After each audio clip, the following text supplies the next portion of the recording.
This is Anthony Bianca with the Week 4 presentation for the University of Phoenix class Communications for the IT Professional 218. Today is April 7th, 2014. Today my presentation is going to be on biometric security. More specifically, the use of biometrics and passwords today. This topic was selected and produced for a general audience since the use of biometrics has become an increasingly popular method of identification in many instances. Biometrics will improve the security capabilities of password systems and eventually, I feel, surpass the use of passwords in many instances as the technology improves.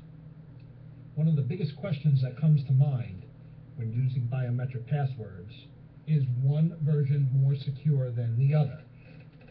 This is a question that has become very common. In the slide, Categories of User Authentication, it shows 3 different types of password authentication. These are the most common types, including biometrics.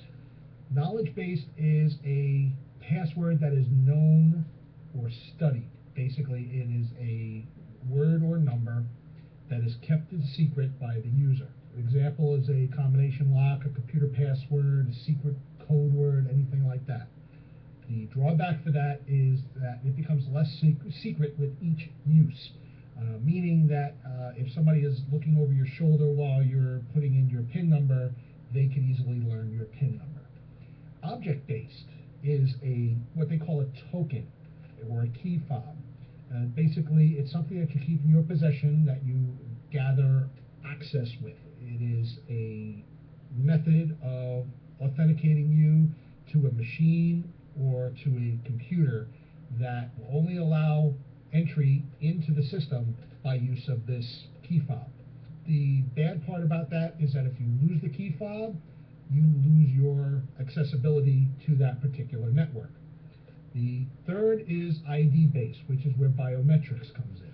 Biometric ID is very unique and personalized for you. It is like a fingerprint. You only have one set of fingerprints. They are very difficult, but not impossible, to forge. You can use different types of biometrics, but you can only use them one time.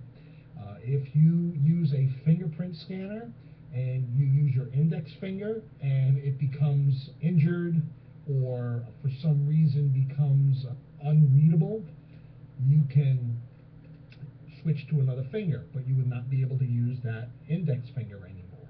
So you're changing the format of the fingerprint that is saved in the network. The next slide represents the type of biometric readers which are currently in use.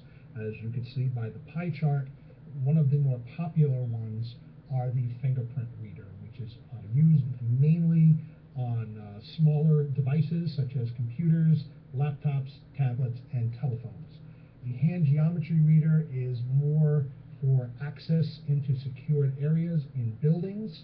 Iris readers, which are your ocular readers, are also used in buildings, as well as very high security areas due to their expense. There are other types available depending on what type of security level you need versus the amount of money that you wish to spend on it. The budget should basically stay within a certain realm based on the value of the item that you are trying to protect. The final presentation slide is a video presentation of an Associated Press report on use of biometrics in the workplace. It is a little bit over 1 minute long. We will pause the audio portion so this video may be played at this time.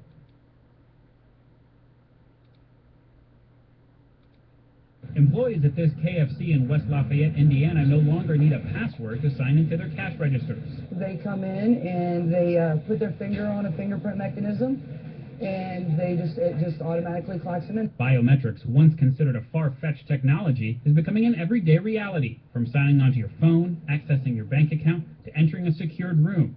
Your unique features are the key to unlocking anything worth safeguarding. We want to protect our privacy, and also be able to make sure that we don't have fraudulent transactions. We'll see the use of biometrics in that area as well. Biometric researchers at Purdue University say human traits such as your iris, fingerprint, face, and voice provide that extra level of security beyond numbers and letters. I think the average person would tell you they have too many passwords and it's a hassle to change them all the time, and therefore they use the same passwords for lots of things, which inherently makes that more easier to break. For employers, using biometrics can better protect employees. It keeps others from, trying to get into their registers or log in or clock themselves in or out by using someone else's number. As well as protect the company's bottom line and your own personal assets. Noel Wagner, The Associated Press. Thank you very much. This concludes my presentation with the reference screen. Thank you very much.